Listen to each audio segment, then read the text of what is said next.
I think it's this one. Okay. Yeah, the cameras. Thank you, David. Double thumbs up. How did you know that? I saw it in the chat. Gosh, you have good eyes. I don't even see the chat. Good morning. And welcome to Great Tree Temple, Great Tree Temple Zen Women's, Great Tree Zen Women's Temple. I'll get it right yet today. Before we have the talk by Reverend Shoryu, I would like Reverend Genjo to do the opening sutra. Oh, okay. An unsurpassed, penetrating, and perfect dharma is rarely met with, even in 100,000 million kalpas. Having it to see and listen to, remember and accept, I vow to taste the truth of the Tathagata's teaching. And now a short statement on dana. In Buddhism, when Zen practitioners share their understanding of the teachings and practice, it is offered freely as a practice of dana paramita. Dana is a Pali word that means generosity, or to give freely, and this practice is done without expectation of getting something in return. This is the spirit of speaking about the Dharma. Other ways to practice dana is to offer support to those who share the teachings, to support places of spiritual practice, and to give without judgment or expectation when opportunities arise. Those who share the teachings at Great Tree do so on a dana basis. Please support their practice by giving what you can. And we do have a link that the Reverend Shoryu would like to have his dana sent to. We will put that in the chat. And now an introduction to our speaker. Reverend Shoryu Bradley studied psychology at Texas A&M University, where he received a BS. He went on to graduate studies at the University of Texas and earned an MED in rehabilitation counseling.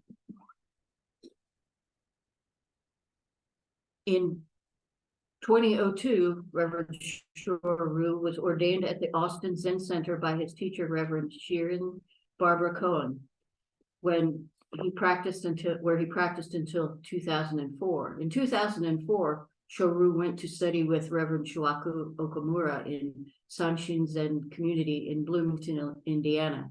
He also visited and trained at Tassajara Mountain Center near Monterey, California. He attended 2 Sotoshu international training angos, one at Sojinji and Komoto Prefecture in Japan. In 2010, Shoryu received Dharma transmission from Okumura. In 2011, Shoryu Bradley founded Gyobutsuji. That's a toughie. Zen Monastery in order to create a place for the practice of Zazen in the United States, similar to Antaiji. Welcome. Thank you very much. Is he there? He froze. I think he froze. Oh, he's back. Are you back? Move. Oh, Okay, animated. Now he's not moving. Yes, now you've animated. Everything. I'm really familiar with technical glitch at our monastery, so this will be. I'll feel really at home if we have some, but but thank you so much for having me here. It's great to see everybody here in the Zoom realm and to practice at Great Tree Temple in North Carolina. We have an amazing ability to connect from all over the country now, and I really appreciate being here. I'm sorry about the name, the name of our temple. It was kind of a question when we were thinking about naming the temple. You always have this quandary of whether to go with the Japanese name or translate it into English. And in this case, it didn't seem like the translation was quite there in the English. So it's Gyobutsuji is the name of the temple, and it means practice Buddha temple or practice Buddha monastery. So it's kind of an unusual teaching in Dogen Zenji's teaching. He said there was actually a Buddha named Practice. That there's nothing comparable to it really in English that makes it sound, I think, the way he intended it. So we went with Gyobutsuji, but just like my Dharma name, it's a little bit of a challenge for folks here to practice with sometimes. But anyway, so, and I'll talk a little bit about some things that have happened to me at Gyobutsuji today, but we are talking about these four embracing actions of the Bodhisattva that Dogen Zenji wrote about. So Teijo invited me to speak a little bit about the chapter that I wrote in Adding Beauty to the Brocade. It's a series of essays, a book, a series of essays. I think you've had other speakers here that have written something in that book and talked about it. But these four embracing actions of Bodhisattva, Dogen Zenji wrote about. Of course, there is giving or offering, and beneficial action, kind speech, and identity action, I think, are the four. And what I wrote about in this book was beneficial action.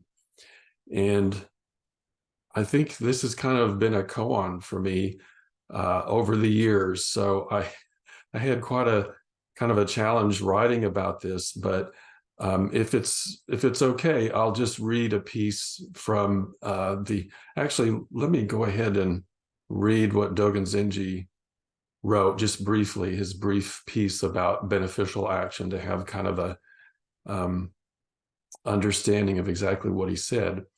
So he said, beneficial action means creating skillful means to benefit living beings, whether they are noble or humble.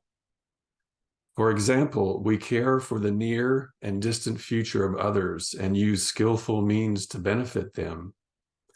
We should take pity on a cornered tortoise and care for a sick sparrow. When we see this tortoise or sparrow, we try to help them without expecting any reward. We are motivated solely by beneficial action itself. Ignorant people may think that if we benefit others too much, our own benefit will be excluded. This is not the case. Beneficial action is the whole of Dharma. It benefits both self and others widely. In an ancient era, a man who tied up his hair 3 times while he took a bath and who stopped eating 3 times in the space of 1 meal solely intended to benefit others. He never withheld instructions from people of other countries. Therefore, we should equally benefit friends and foes alike. Because beneficial action never regresses, if we attain such a mind, we can perform beneficial action even for grass, trees, wind, and water. We should solely strive to help ignorant beings. So I really love this writing of Dogen Zenji's, and there's so many interesting things in here that there aren't time to talk about, like the tortoise and the sparrow and the man tying up his hair and all of that. It's interesting. My teacher in the Dharma Eye Journal has a commentary on these 4 embracing actions, if you're interested in investigating more what Dogen Zenji was referring to with these stories. But for me, I'll try to talk about some things from a personal perspective. So one thing that really stands out to me is this line here where he says, we are motivated solely by beneficial action itself.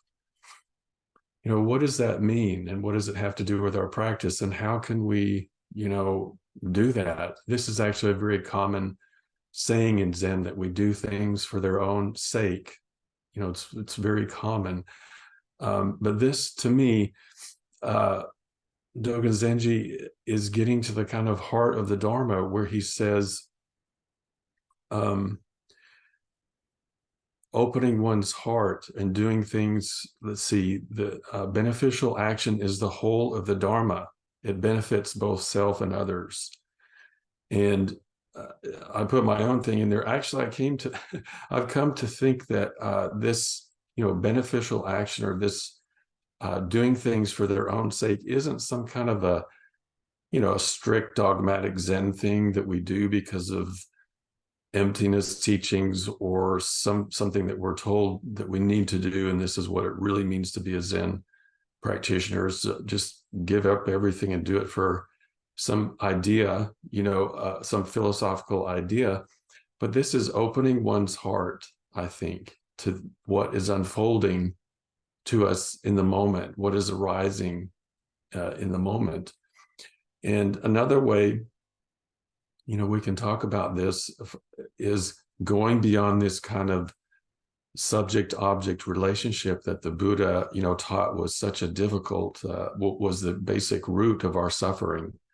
We have this person as a subject, we have objects that we encounter, and we try to manipulate those things according to this person and our preferences and aversions, and that's the recipe for suffering. But this Dogen Zenji and the Buddha, I think, essentially said going beyond this subject-object relationship and encountering everything as self is the deepest aspect of our practice. This is the way we express it in Mahayana Buddhism. Everything I encounter is self, beyond self and other, beyond this relationship of subject and object. But what does this, have to do with our Zazen practice and the way that we do beneficial action? Because, beneficial action we think of as something we do, of course, off of the cushion. It's not, it isn't exactly our Zazen practice, but of course it needs to be an expression of our Zazen practice. But I would like to just read this little piece out of the book, if it's okay. Just bear with me, and I'll read that piece and then talk a little bit about it. So this little part that I wrote from the book. So over the years, I've found that Zazen practice offers us something precious. It's a simple but profound offering, the chance to see ourselves and the world around us with the eyes of acceptance. When this acceptance comes to me, often after a sesshin, it's clear it's a gift. I don't feel I've done anything that makes me deserve it. These days, I recognize this acceptance as wisdom. It's not my wisdom, but the wisdom of reality itself. In fact, it is reality itself. It's the reality of the Heart Sutra that says everything is okay, and if you don't have to fret and worry.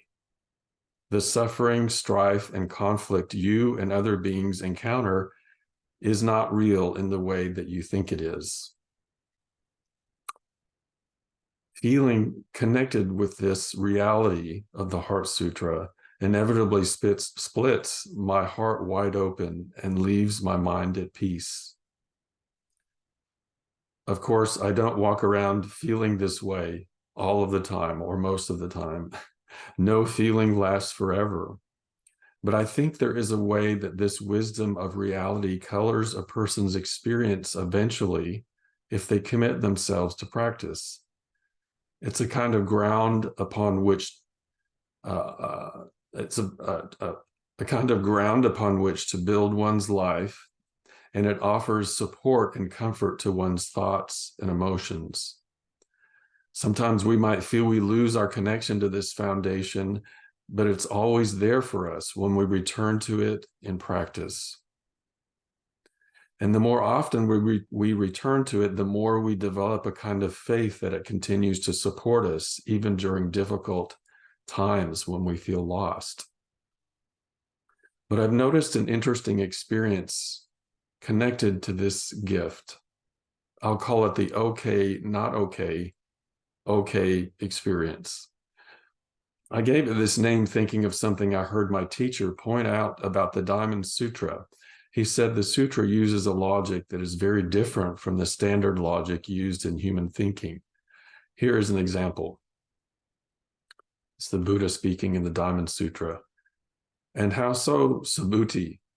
If someone should claim that the Tathagata speaks of a view of a self, or that the Tathagata speaks of a view of a being, a view of a life, a view of the soul, Subhuti, would such a claim be true? Subhuti said, no, indeed, Bhagavan, no, indeed, Sugata. Such a claim would not be true. And why not? Bhagavan, when the Tathagata speaks of a view of a self, the Tathagata speaks of it as no view. Thus, it is called a view of a self. The Buddha said, indeed, Subhuti, so it is, so it is.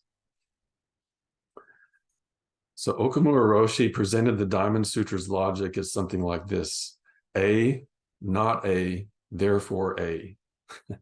This, of course, is a nonsense from a usual logical standpoint, but I think that illustrates the koan of our practice, the koan of our practice life as bodhisattvas.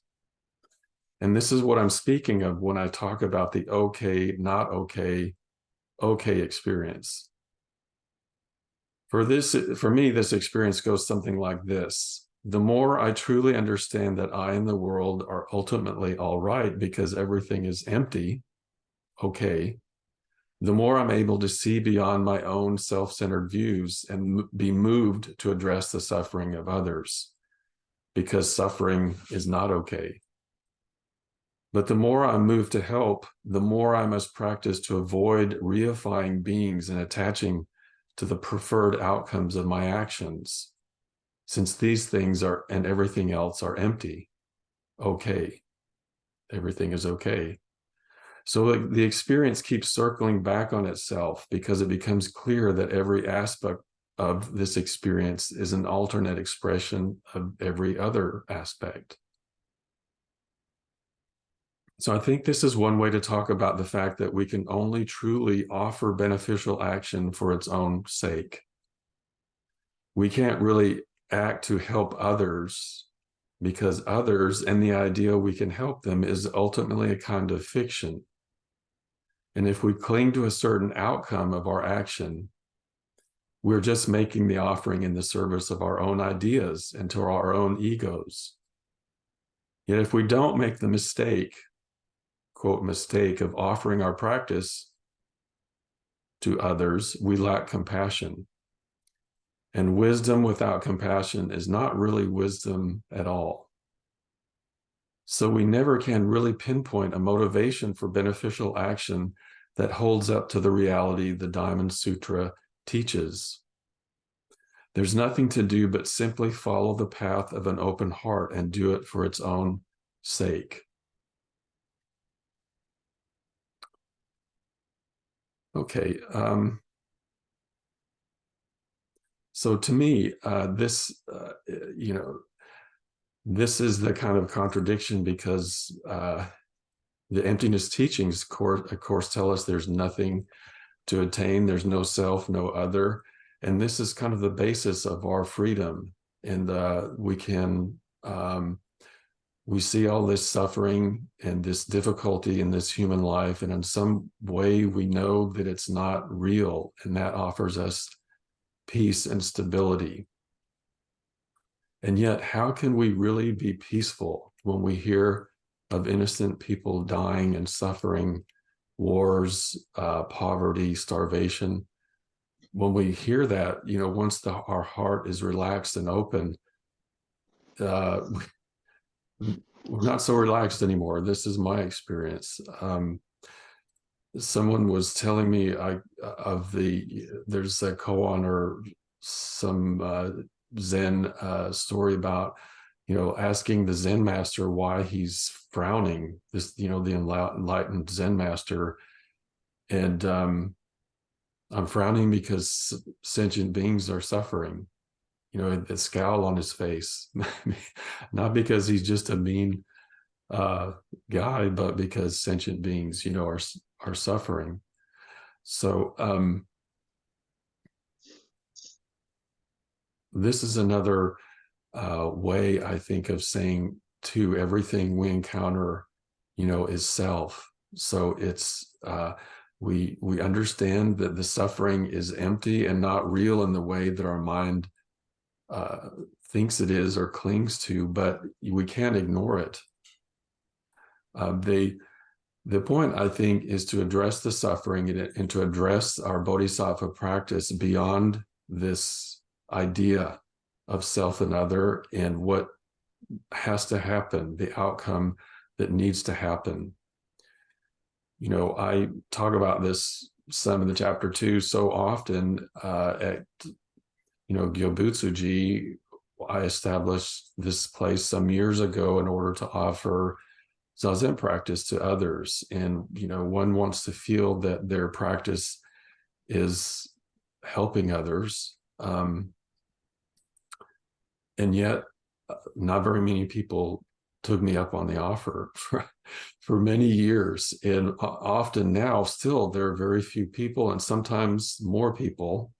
And I began, you know, studying this text, Bendo Wa. There's a part called Jiju Zamai in there that's referred to, you know, as the Jiju Zamai section. And that says, just one person sitting alone in the woods, all beings are benefited from that. And that really, you know, inspired me. And yet, as a limited, you know, tiny human being with their own life, it's very hard for one to feel alone and not connected to others in their practice, you know, and what is the meaning of my offering and what is the meaning of my life. But so at some point, people started to join me more. And now, ironically, because of the pandemic, more people have the opportunity to join by Zoom. So I have a kind of remote place. There's not very many people that can access it actually during the week, especially. So connecting by Zoom is made a big difference. But I see now the things that arise when you know, when I'm giving a Dharma talk there on a Saturday, or doing our Zazen practice, and if I gauge the success of my own practice or my speaking or whatever by how many people show up or by how many people seem to be interested or not going to sleep or are going to sleep, it's samsara. You know, we're dragged around by conditions that we can't control. You know, for a while, we feel like we're doing well and making a difference. We think we know what the outcome should be. And then conditions change and we don't see the outcome that we would like. So that's a recipe for suffering. If we're putting that's trying to define the self outside of the self. You know, that's one way that Dogen Zenji talked about it. But when this moment is just self, you know, arising, everything we encounter is self, and we do it the way that we live our life, just as self. I mean, I think this is doing it for its own sake, is one way we can express doing it for its own sake. So another little example, I write about this in the chapter, but maybe I'll just tell you about it. And I think Tejo's a dog person, so she'll be okay. she'll be okay if I have a guest speaker in here in a moment. But right after I moved to Arkansas, you know, to Gyobutsuji in early 2012, I was there alone, you know, I was setting things up and excited, you know, to have this new place and discovering how the practice would go.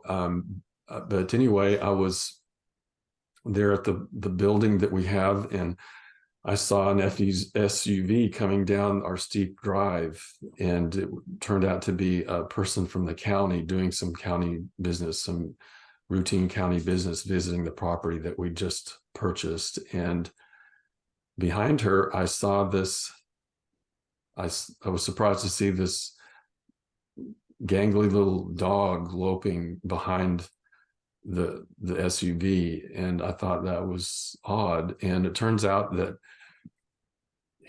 this little dog, it turned out to be a 4-month-old puppy, had met the lady on the county road, and she had given him a drink from her water bottle, and he had followed her. So obviously he was lost and didn't have any place to go, and had followed her in. And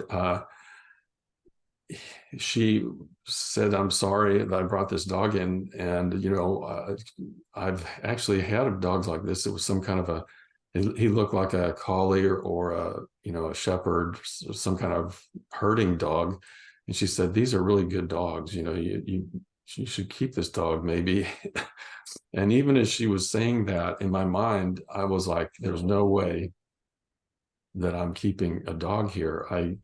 It's going to be barking during Zazen. I'm not sure how we're going to have any income to feed people, let alone a dog. There's the vet bills. There's all these things of how do I travel, and there's no way I'm going to have a dog here.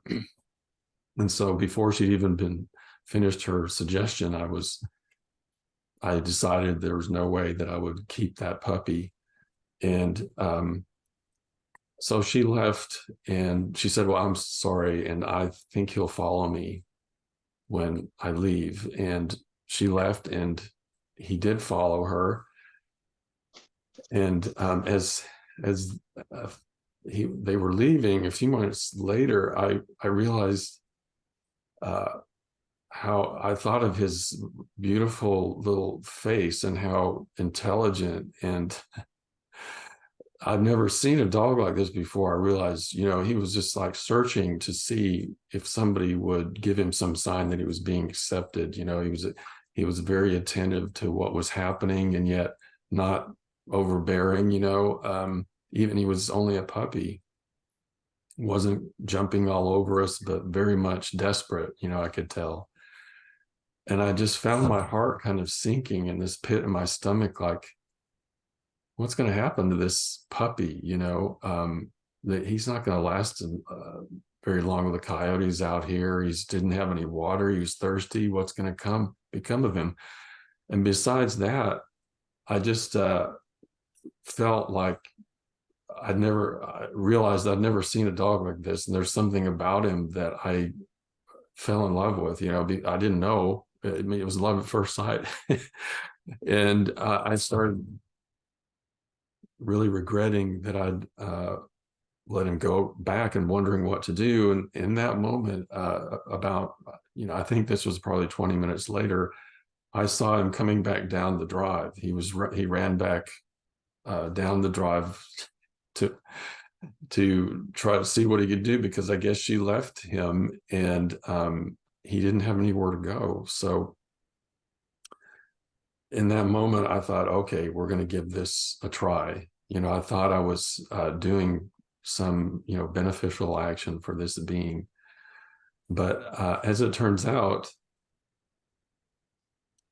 I wonder how I would have survived 11 years in the woods, or, at least especially the first 5, 6, 7 years without this beautiful being that grew into a full grown border collie. Someone told me who raises border collies that he might be from Scotland, that apparently there's a certain way that they breed them there, and he looked like a Scottish border collie, but he had no doubt that he was a full-blooded border collie. And he's been the most beautiful dog I've ever encountered, and a great example of bodhisattva work to me, or a bodhisattva. Like I kid people sometimes. I think he was probably a bodhisattva. I don't know, someone had pity on me and sent, came back as a border collie puppy as his bodhisattva work to help this poor silly monk who thought he could live out in the woods by himself. And the way that he encounters everybody who comes to Gyobutsuji,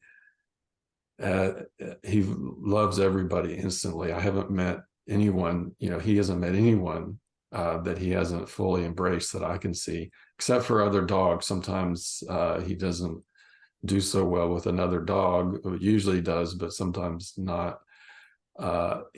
People feel comfortable, relaxed mostly when they see him.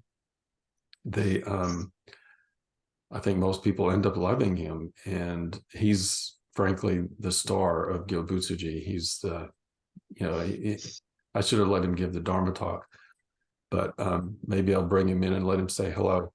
Monty, come here.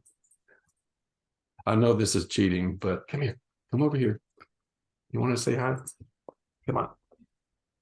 Say hi to everybody. So I know this is cheating for a Dharma talk, just to bring in your dog and your cute dog and have him say hello, but I couldn't resist because I had an excuse this time. I know Tejo's a dog person, so there's Monty.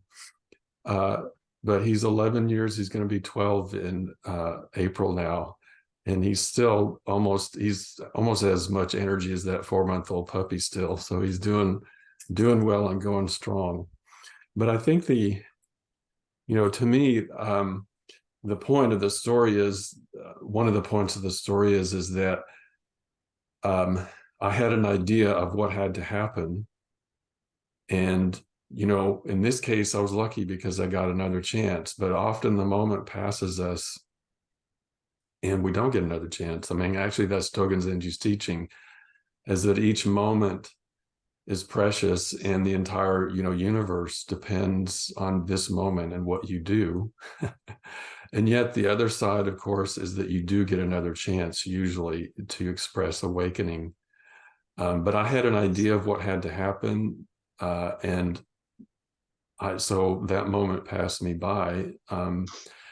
Turns out that I feel like Monty probably is a big part of my ability to stay practicing, as I say, doing Zazen at Gyobutsuji is due to Monty, because it was pretty hard and lonely in the beginning, especially, and he really supported me. Being able to have something tangible to nurture and love me back was important. He showed me myself too, of how I wasn't such a tough guy, and I needed not to take myself so seriously. It was a lot. He does that quite a bit. Okay, looks like I'm almost time to finish here. See if I wanted to say anything else in particular. Well, I would say I should make this connection. This ability to let go, of course, of our idea of what has to happen in each moment and simply receive it is an expression of our Zazen practice, of course. That's Uchama Roshi called that opening the hand of thought, or Dogen Zenji called that dropping off body and mind. We do that on the cushion when we sit, just sitting. Everything comes to us and we accept it completely, and we don't grasp it. We just welcome it, and yet let it go. We don't grasp it. We don't necessarily welcome. We just, everything that arises is self. So we don't have to grasp it, push it away. So when we are off the cushion and we encounter something or some person or some group of people, and we see and feel judgments coming up about that situation or those people are no good, or those people are great, or those people are better than other people, or Buddhists are better than Buddhists are better than Christians, or whatever our story might be. We have we can practice, come back to the moment and let that go, and reality will present to us the appropriate response of how, to respond. And that, of course, does involve thinking. Often off the cushion, usually there's some need to think. Thinking is not bad, but when we grasp our thinking or our preconceived ideas about people or things or situations, that's a hindrance, and we end up making an offering to our ideas, or making an offering to our ego, or making an offering to some ism, rather than the moment of self and other, going beyond self and other.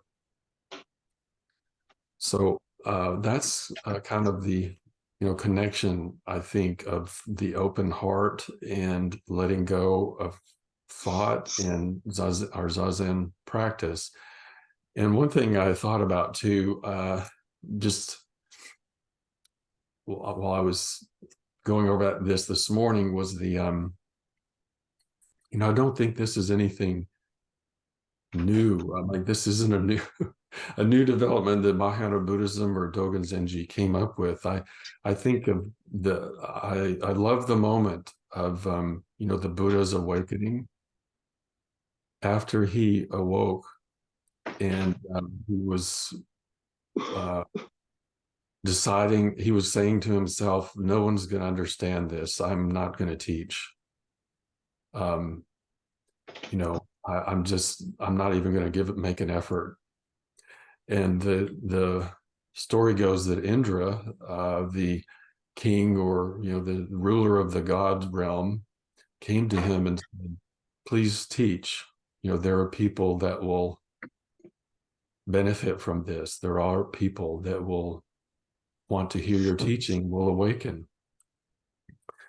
And to me, we don't have to necessarily believe in Indra as something outside of the Buddha. We can if we want, but to me, this was his heart awakening when he really became the Buddha, when he understood that he had to share what his experience was, because of his compassion, of the reality of reality itself includes compassion. And that's, the wisdom that he gained wasn't real wisdom until he understood that he would teach. So I think that's the foundation for this beneficial action is, Shakyamuni Buddha's awakening, of course, and our Zazen practice, and doing it for its own sake. That's what this means. To me, that's my understanding. So I think that's all I have to say today, and I appreciate you listening. And I understand, I think now we have the opportunity for questions, right? Is that what we do? We have questions or comments now? Okay.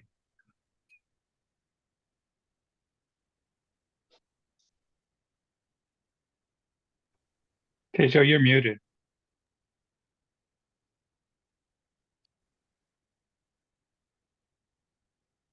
Yes, I'm muted. We were muted now. Should I say something? We're hearing you. Yeah, loud and clear. Well, I'll say something. I was thinking, a lot of things that you said were really right on. I really connected with them. But one thing that just kind of popped out at me was when you said, when we're sitting, we welcome things and then let them go. Then you kind of backtracked and said, well, not always welcome. But, I was thinking it is kind of what we do when we sit. Even allowing is kind of welcoming, and just the recognition that of what is happening is a kind of welcoming. So I think that's a good word, and the whole idea of just kind of, welcoming it and then not attaching to it. So thank you. You're welcome. Thank you, Tejo. Yeah, it is a kind of welcoming. It's true. I like, we've been speaking recently, actually, we've been studying Makahanya Haramitsu, the second chapter of Shobogenzo, the last several months. And we're talking about this kind of connection, between Zazen practice and especially our practice off of the cushion. And we're at the part last week, we got to the part where the monk in Shakyamuni's assembly bows. He says to himself that he needs to bow, to Prajna Paramita. He needs to bow to this reality and to honor it. And so it's true. It could be another way, especially I think off of the cushion, we can see this attitude of bowing to whatever we encounter as the Bodhisattva way. And really in our Zazen, the posture itself is a kind of bow or a kind of honoring. I think that's Dogen Zenji's teaching, a welcoming this, the posture itself is a kind of honoring this reality. He's called it the Buddha mudra. So we are welcoming and receiving. And, usually when we welcome something, we say, well, I want this to welcome this thing, and I don't want to welcome that thing. So the idea of welcoming everything is really unique, I think, to this practice. And I think, the other part of it for me is that, like, at first, when I first started practicing and something would come up and I would think, oh, I want to run. And now it's kind of like, bring it on. It's because I feel a bit like that. Those are the really meaningful times in the practice when you want to push it away, but you're like, wait, I know that this is what I really need to look at, And so it is a kind of welcoming. Yeah, and those are our teachers. That's right. We don't receive their teaching until we welcome them. It's a really good point. We usually just have a sort of words escaping me, a reflex to turn away. And that's normal, of course. That's the subject-object relationship that we're usually invested in. But in this practice, we don't turn away, and we are able to receive those teachings or the offerings of those things as reality itself, or Buddha, or whatever we like to call it. That's a really good point. Or our delusion. Yes. I love my delusion.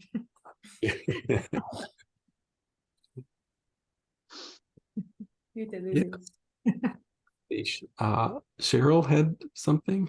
Yeah, so I mean, one of the things that I've always by the way, thank you for your teaching, and thank you for Monty, who is gorgeous. So I guess it's wonderful to hear advanced practitioners like yourselves. Can you hear me? Is everything okay?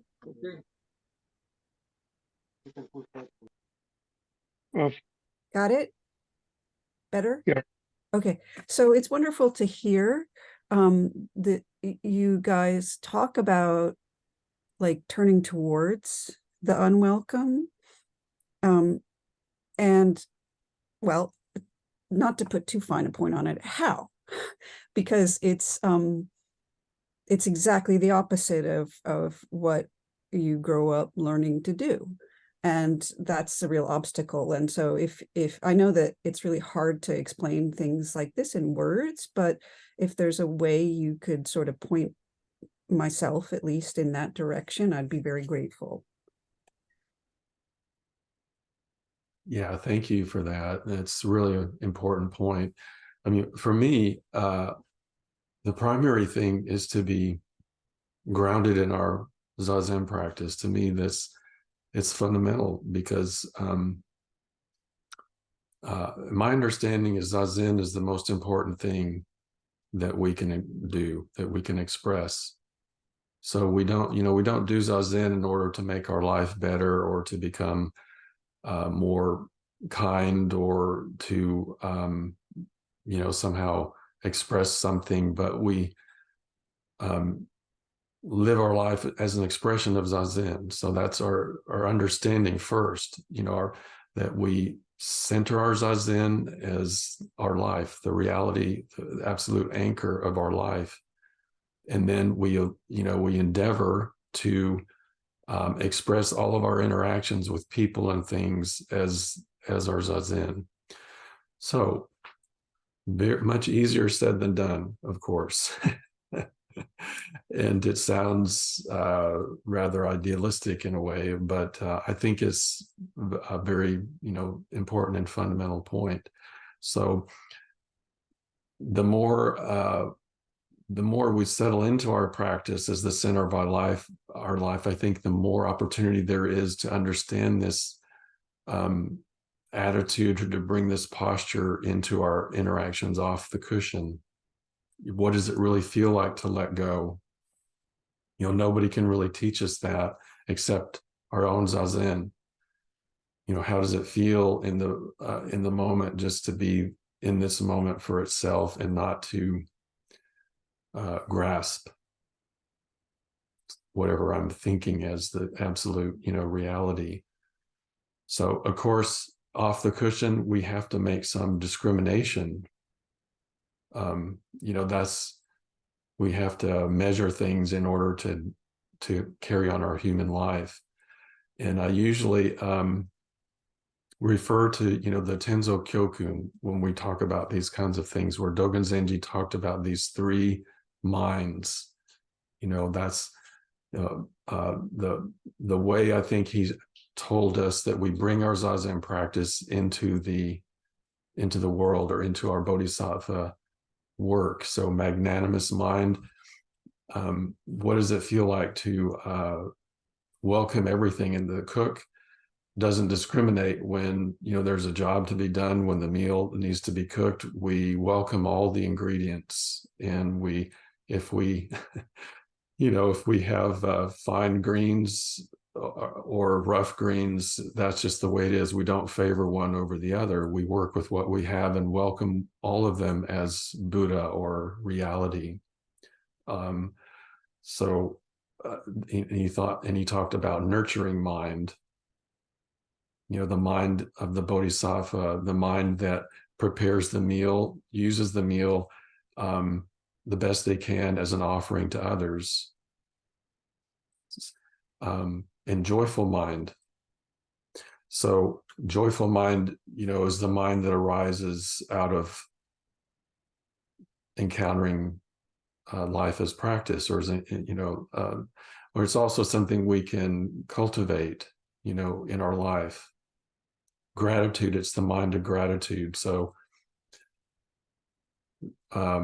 regularly seeing the things that we can be grateful for is a way to invite Zazen, into our life, for example. So in the Tenzo Kyokun, he says how we should be grateful that we have this opportunity to make an offering. How fortunate we are that we have encountered this practice, and we can make an offering. So when the human mind is really good at seeing negative things, for example, that's maybe an evolutionary adaptation, that it's easier, it's more efficient to see the things that cause us difficulty, but we don't usually allow ourselves to be enriched and inspired and fulfilled by, the things that go right every day in every moment. So we can actively cultivate that. So I think there are a lot of different ways we can try to bring this practice in. One that we talked about last week was, bowing practice itself, things that we can do in our own life that aren't necessarily, Zazen.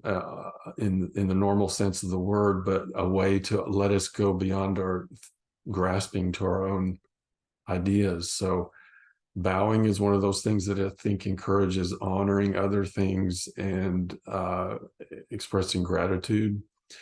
Uchama Roshi, this is something maybe more practical, something I do. He used to say that Nembutsu, or chanting Buddha's name, for example, is doing zazen with the mouth. And doing zazen is chanting Buddha's name with the body.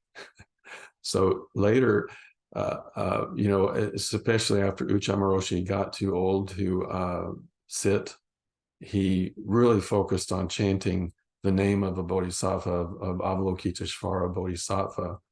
And it's a cultural thing for him. You know, in Japan, it had meaning for him. But I think the point is, you know, when we encounter something and we understand that we're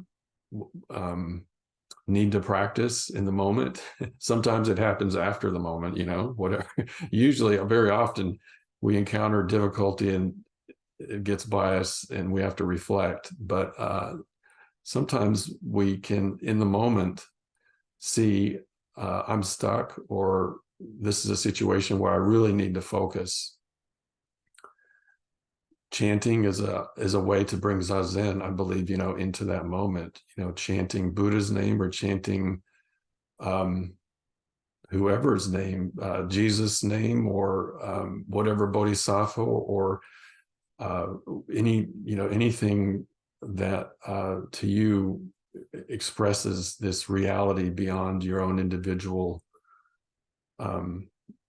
viewpoint or life, or beyond, you know, that includes it. So it's another way we can let go of judgments. You know, Namu Kanzeon Bosatsu is what he said. Just a way to be present and let go of the judgments and difficulties that are coming up. And also, you know, those three minds, studying those three minds and actively cultivating them so that we can bring them in to our life as an attitude to encounter the object as self, you know, with complete welcoming, with gratitude, and with nurturing. You know, we can cultivate those things. So, you know, Dogen Zenji, we usually think of him as a sort of guy who said you just have to express enlightenment in each moment and the whole universe opens up, and that is true. But he also said we need to study the self and cultivate our wholesome activities, you know, so a kind of gradual and sudden perspective. He said we always study the karmic tendencies of the individual so that we can better express this ultimate reality in each moment. So.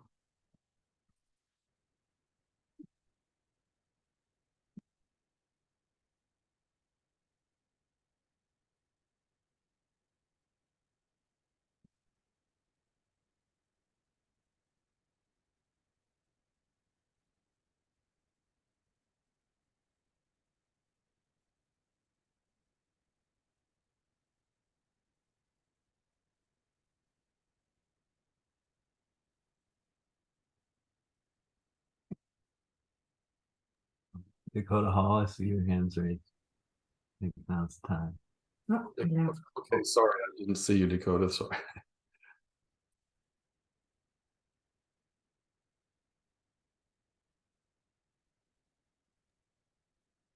Yeah, I really appreciate the talk and the the opportunity to be present for a dialogue between you and Tejo, two teachers I respect very deeply. I haven't encountered Tejo in either the Zoom realm or in person yet, but I've heard her a lot on Spotify, many different podcasts, and I would just like to take the opportunity to express appreciation, to sit with you guys, appreciation for the Zoom realm to make that possible, because I know without the Zoom realm I would have missed out on many sittings.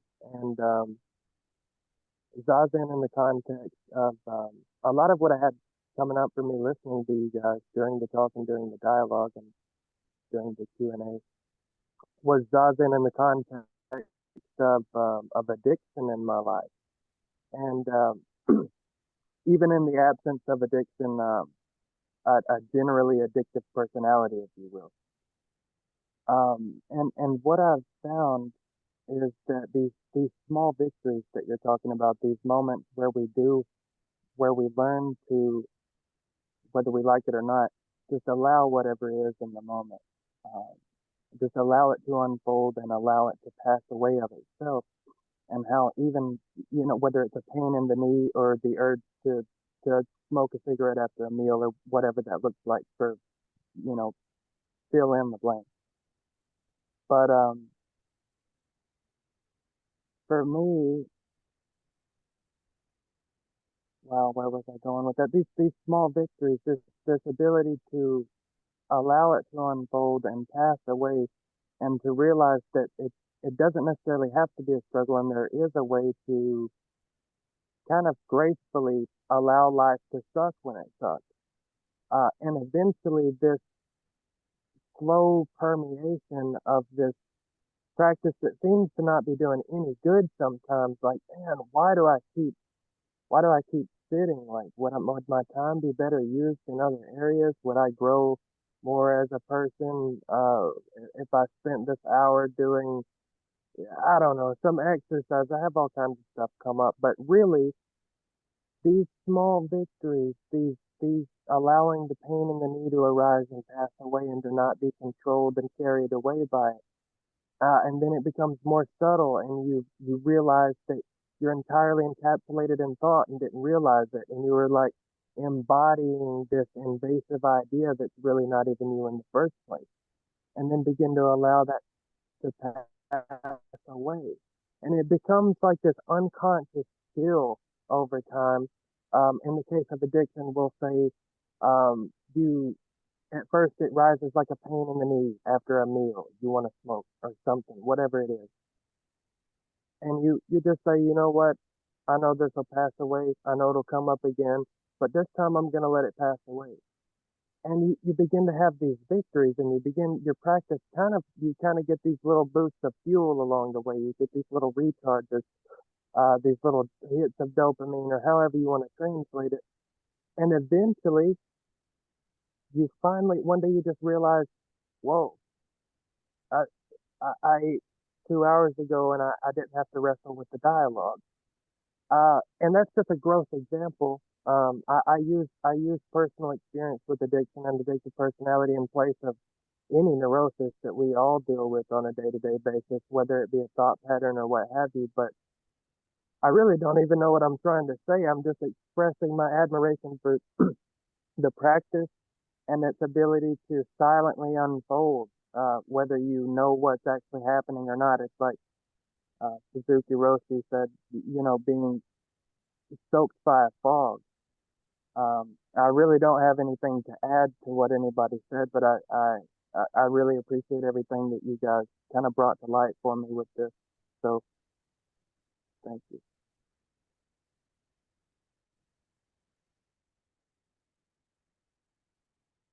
Well, thank you for that, Dakota. I think it's actually is an important point to talk about, how this kind of not turning away or just staying with emptiness, or one way we can express it is the way that emptiness or impermanence or change, whatever we want to call it, often heals us or takes care of some emotion or difficulty. Sometimes we're so used to turning away that we don't ever get the lesson that things are, impermanent and not the long-term, reality that we think they must be. But the whole idea, of practice, the whole idea, the whole teaching that the Buddha gave us was based on this, I think, of cause and effect, emptiness and things always changing. No feeling, thought, or emotion lasts forever. It doesn't have to define the self. It doesn't, define the self. So I definitely, I stopped smoking cigarettes over 30 years ago now. I'm trying to think, it must have been 33 years ago. And it was absolutely the first time I noticed this, that actually, you have to,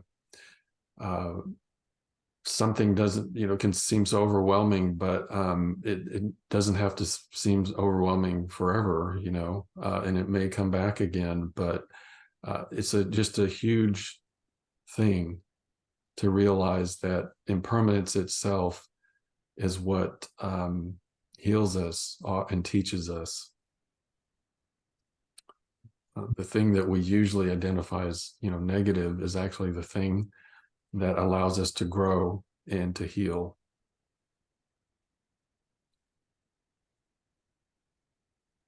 We're after 11. Okay. Okay. So it's your 10 at your house, right? Right. I want to say thank you so much. This was really, really great.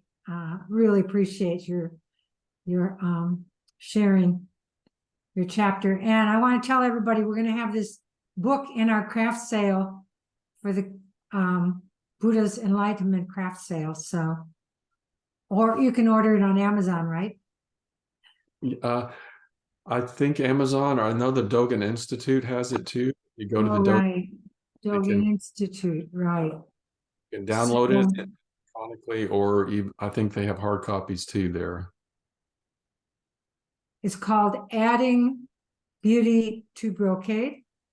Yes, adding beauty to the brocade. That's right. Brocade. Okay. Right. Yeah, it's got some great stuff in it. And so thank you very much. Now we'll give back the merit. We do it by call and response. May the merit of this practice May the merit of this practice benefit all beings benefit all beings and bring peace. and bring peace. Thank you. Thank you so much. Have a good weekend. You too. Two.